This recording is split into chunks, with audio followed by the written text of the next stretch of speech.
Right now, we'd like to introduce Supervisor Kate Sears. She's here today to address climate change and the resulting sea level rise. And Supervisor Sears is initiating a pilot study in southern Marin to examine what our bayside communities can do to both mitigate and adapt to anticipated impacts of climate change by identifying community assets and priorities and developing local solutions. She also represents us on the Sonoma-Marin Area Rail Transit, SMART, the Bay Conservation and Development Commission, the Transportation District, Richardson's Bay Regional Authority, the Transportation Authority of Marin, Marin Transit, and Marin Energy Authority. She's a very busy lady, and we're really happy to have her here today. Thank you, Kate.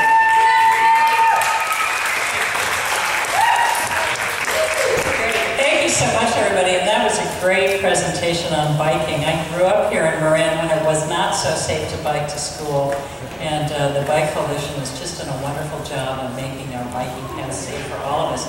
So I am going to tell you about what I'm doing in southern Marin, but first I want to talk a little more generally about what we all are doing and what I think we all should be doing. You know, so I think that sort of the goal and the purpose and the title and the mission of today is so great, taking action on climate change solutions.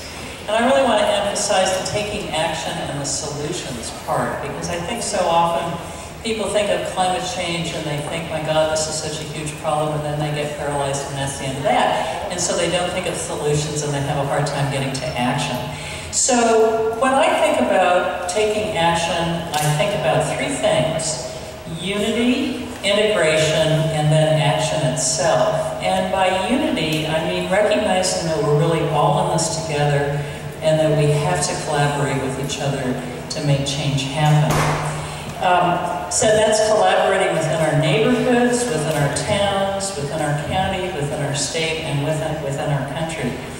By integration, I mean integrating the environment and climate change into all the decisions we make. Decisions we make about how we get to work and get to school, the decisions about what we buy, the decisions about how we remodel our homes, and really the decisions about how we live in the world. And action, that's getting involved and getting informed, which is just so key for everyone of any age to do right now. You can obviously sign up for 100% renewable at MEA. There's great signs over there about that. Take public transit, bike, and carpool. We all learned about biking a minute ago. You can sign up for energy efficiency audits of your homes and businesses. You can go out and plant a tree. There's so many things that you can do to really take action. And you can talk to your elected officials, like those of us on the Board of Supervisors. I think a lot of times people underestimate the power of going to your neighborhood meetings, going to your city or town council, going to your Board of Supervisors, and talking in person to your electeds. We want to know what your priorities are, and you really have an impact by doing that. It's obviously important, too, to send those emails and those letters to the President of the United States and the folks in Congress who need a lot of help trying to actually get something done. And I'm emphasizing that because I think our local action is key. It's something I feel very strongly about. But we can't forget that there's a policy piece of it that's really important. I mean, we cannot really get climate change solutions that matter on a large scale without a policy piece. So after you change your light bulbs and started composting, come out and talk to all of us in person and demand that we move faster, that we move forward, and we get policies that you want and that we all need to ensure a better future for all of us. So, you know, really, we know the policies that we need, right? We need to transition from fossil fuels to renewable energy. But I think in talking and pushing for those policies, we also really need to keep in mind how difficult it is for our corporations and for the workers in those corporations to make change and to change from their old practices to a new way of doing business. And we really can't just tell people to change without supporting them in the kind of change that we need to make happen. And I think too often it's easy for us to forget about that. We talk about green jobs, but we don't think about the implications of why we need to have green jobs. We need to help support people support their families and create a future for our young people. So we need national, state, and local policies, energy policies that support net zero building standards. You see a wonderful banner outside about that. We need transportation systems that run on renewable electricity, not gas and diesel. We need solar and wind installations, both large and small. We need access and a better grid system. We need climate action plans. We need to find ways to say yes to new and innovative policies instead of sticking with the way that we've always done things. And that takes policy, and it takes talking to electeds like me. So, as many of you know, hope all of you know, we're doing a lot of good things here in Marin.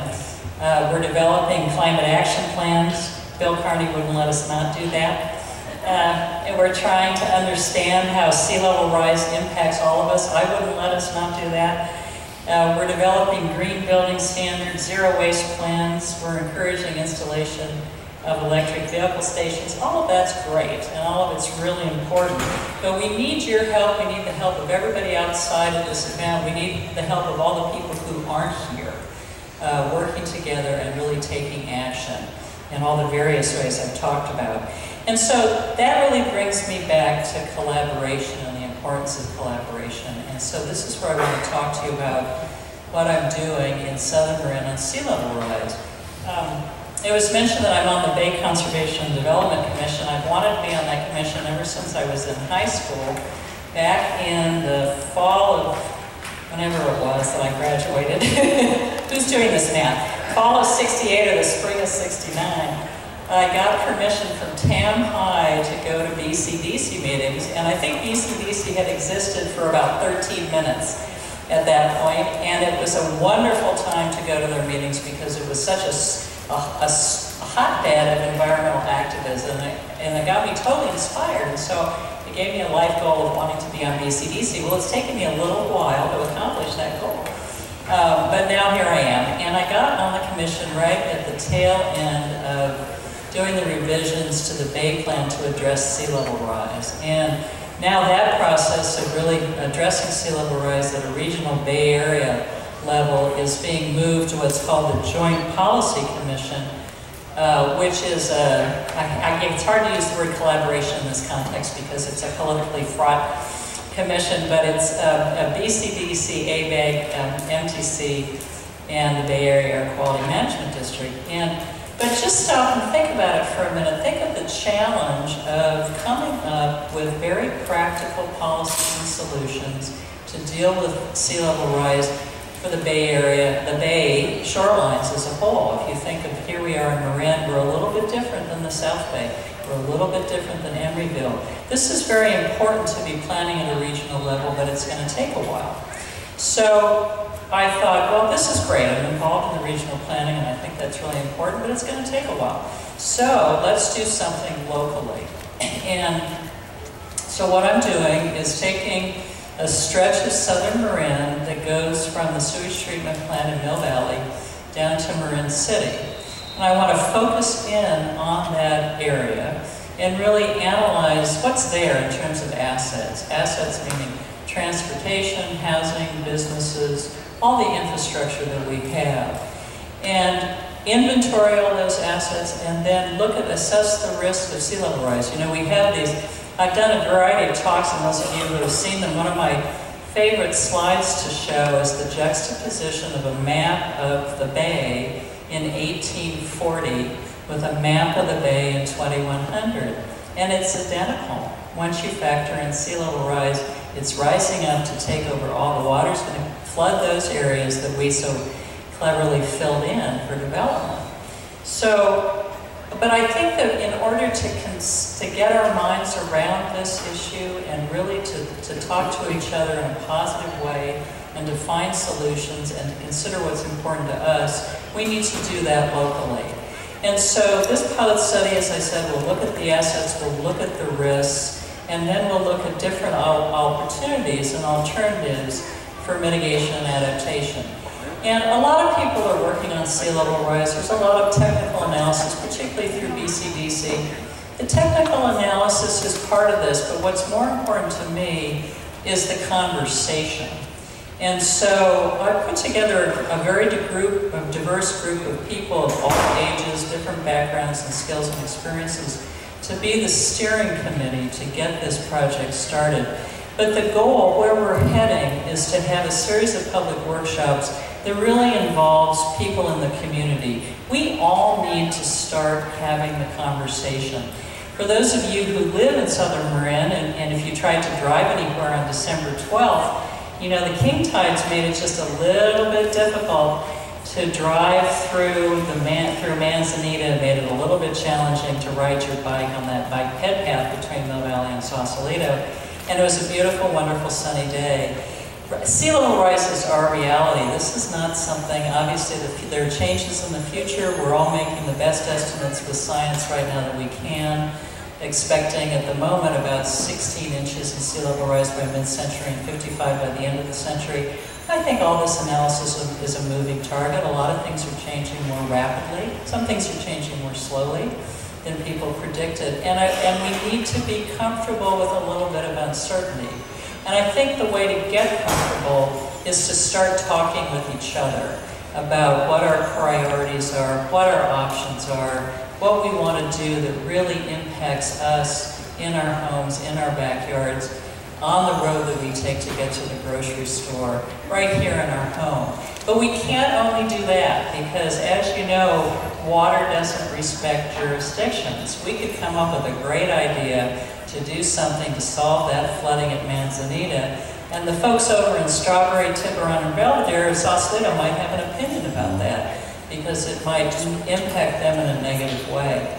So an important part of this pilot study I'm doing is to develop an approach and a conversation and a model that then can be used by other communities in Marin to do a similar kind of analysis, have similar kinds of conversations for their communities. I also want it to be a building block to lead to a more refined, more detailed climate action plan for the county of Marin. So, because ultimately, many of these solutions are regional. A lot of people don't like that word regional in other contexts, but you know, we need to think, I think sea level rise and climate change is really the poster child for where we need to think locally. We need to think at a broader community-based and county-based level, and we need to think more broadly at a regional level because it's interactive. I was thinking about this the other day, I don't know how many of you saw an article in the New York Times about some extraordinarily wealthy fellows who had, you know, $56 million houses on the East Coast and her on the beach, and Hurricane Sandy got them worried about protecting their property. So, and it was each of these three homeowners was acting independently, and one of them went out and put metal plates on the beach. And public beach, this Massachusetts, public beach is supposed to be open for the public to have access. So this person went out and put metal plates and then covered them with sand, I guess on the theory that if there's a bad storm, they'll just raise the plates up and somehow their house will be fine. Of course, that water's going to go somewhere, and I bet it's going to impact the neighbors. So one of the other extremely wealthy neighbors was bringing in boulders the size of Volkswagens and fortifying the front of that house. And the next neighbor down was building huge walls. This is not collaboration. This is not a sense of the public good, and it's not a sense of really how you deal with sea level rise. We each need to think about how we're individually affected, and then we need to talk to each other and come up with solutions that really work for our communities. So that's the goal. I'm very excited about launching the Southern Marin project, and you know, I have big aspirations for it, and I hope we can make it happen. So I look forward to all of your input going forward. We are sort of, as I said, starting off with the steering committee process to really get ourselves well organized, but then we do want to have a broader public conversation, and we do want to extend this project out to other parts of Marin.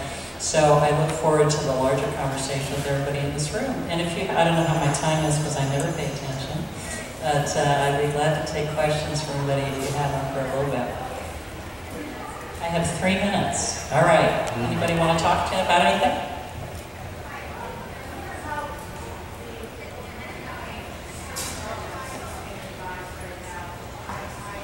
Yeah, and thanks for bringing that up. The question was, how does the Mill Valley Stream Ordinance tie into this? So, in thinking about it, I've been thinking about this project for about a year now and talking very extensively and working closely with Brian Crawford, who's the head of our county development agency, our planning department. And we've been working closely with our flood control folks in the Department of Public Works, because obviously water comes from two directions, right? I mean, you can't just look at sea level rise coming up from the ocean. You need to look at the water that's coming down through your watersheds. So the intent here is very much to integrate the knowledge that we've developed from the watershed perspective and the flood control perspective and some of the wetlands restorations projects that our DPW folks have done, and bring all of that information to bear. So, although it may at some point seem, because the flood control folks are very focused and they have their own mapping projects and studies of Mill Valley and other parts of the county, but we're very much trying to make sure that we are all integrated. And so that, since we're all concerned about sea level rise, we work on it in a way that does come up with knowledge and information and collaborations that works for all of our projects. So, yeah, mindful of that. Thank you. Yes. Because 16 inches doesn't seem like very much. So you must live on a hill.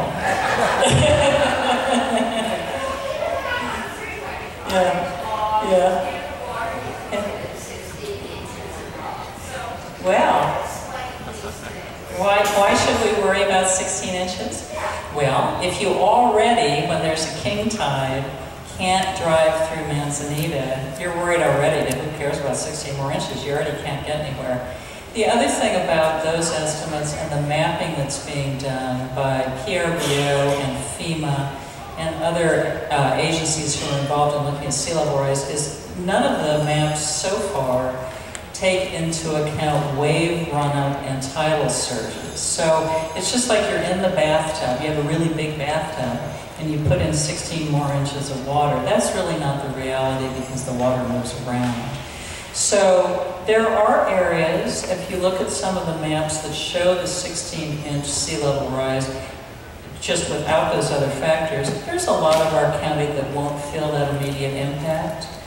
Once you get to 55, though, it's a different story. And I think in some ways the numbers, to me, the numbers matter, but the numbers also don't matter. Because I don't think we want to sit here and think, 16, not so bad, why should I worry?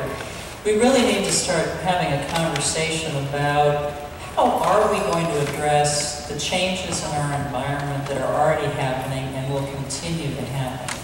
And we need to get out in front of that conversation rather than waiting until somebody, maybe not you because you're high enough up on the hill, but you're driving down on some of these, and I'm just posing a question for you. People who live on hills come down off the hills and they drive along the water.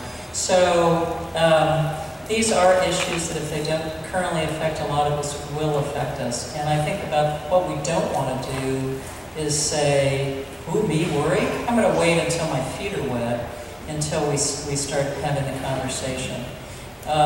In part, that's because collaboration takes a long time, and figuring out what's important to us and what our priorities are is a large community conversation. This is not about government coming in and saying, I figured it out, and here's what we're going to do. This is about us saying, this is where we live, and this is how we want to see our future.